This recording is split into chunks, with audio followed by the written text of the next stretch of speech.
Hello guys ඔන්න අද මම යන්නේ මේ දවස්වල ජනප්‍රියම චීස් කේක් එක හදන්න. මම මේකට ගත්තේ අඹේ වෙල සෙට් යෝගට් එක. ඒකේ පොඩි ඇඹුල් රහක් තියෙනවා. ඒ වගේ මේකට මම ආසයි. ඒ නිසා මම ඒකට අඹේ වෙල තෝරගත්තා. ඒ වගේම මම නයිස් බිස්කට් එක නම් තෝරගත්තේ මංචි වලින්. මොකද මංචි නයිස් බිස්කට් එක මට නම් රහයි. ඒ නිසා මම මංචි නයිස් බිස්කට් එක මේකට තෝරගත්තා.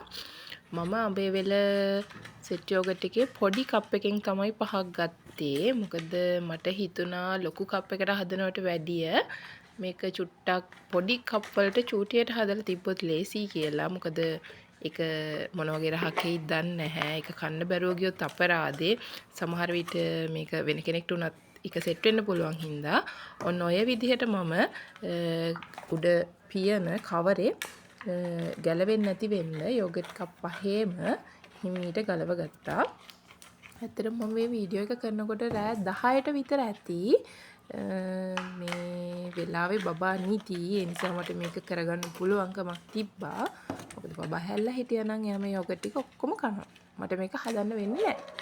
ඒක නිසා යා නිදියනකන් ඉඳලා තමයි මම මේක හදන්න පටන් ගත්තේ. මේක හදන වෙලාවේ මගේ හස්බන්ඩ් මේක ඉස්සරහා ඉඳන් බලන් ඉන්නවා. ඔන්න ඔය විදිහට තමයි මම උඩ පියන ගැලෙව්වට පස්සේ යෝගට් කප් පහේම ආවේ. දැන් මම මංචි බිස්කට් එක කඩා ගන්න යන්නේ. ඇත්තටම මට බිස්කට් එකේ කවරේ චුට්ටක් කඩා ගන්න අමාරු වුණා. උනට මම කොහොම හරි මේක කඩා ගත්තා.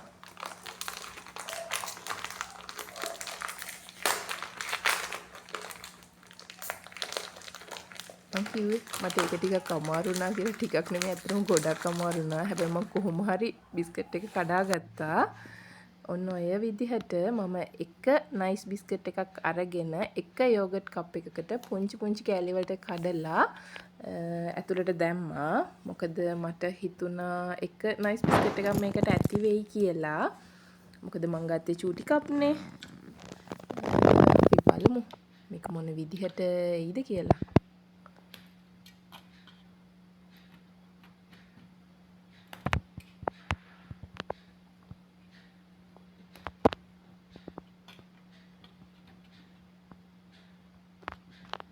ඇත්තටම මේක හදන්න කැමති කෙනෙක්ට එච්චර ලොකු වියදමක් යන්නේ නැහැ. මොකද මේ කප් එක රුපියල් 80යි යෝගට් කප් එක.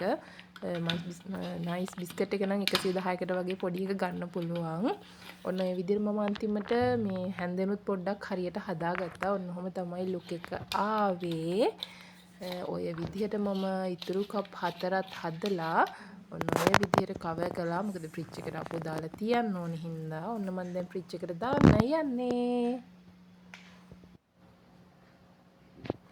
ඔන්න දැන් හරියටම පැය 22කට පස්සේ පහුවෙනිදා රෑ 8යි. මට මේක ඇත්තටම try කරන්න හම්බුනේ රෑ 8ට විතර. ඔන්න දැන් මම මේක කාලා බලන්න යන්නේ.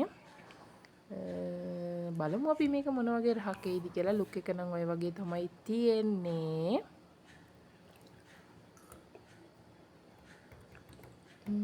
ඇත්තටම මේක රහයි. පොඩි චීස් ගතියක් ලාවට වගේ එනවා. ඒ වුණාට ඔරිජිනල් චීස් කේක් රහ නම් එන්නේ නෑ. මොකද මම මාරම චීස් කේක් ෆෑන් කෙනෙක්.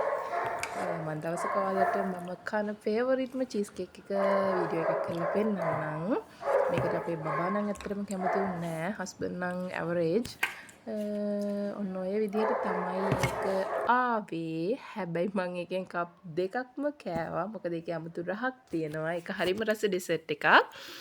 ඒක නිසා ඔය මගේ දෙවෙනි කප් එක ඒ වෙලාවෙ මම ටිකක් බඩගින්නෙත් හිටියේ. ඒ නිසා මං හිතුවා මං රෑට මේකම කනවා කියලා. ඔන්න ඔය විදිහට තමයි ඉතින් මම චීස් කේක් හැදුවේ. මම ආයෙත් වීඩියෝ එකකින් චූටි බබත් එක්කම ඉක්මනට එන්නම්. එතකන් ඔයාලට bye guys.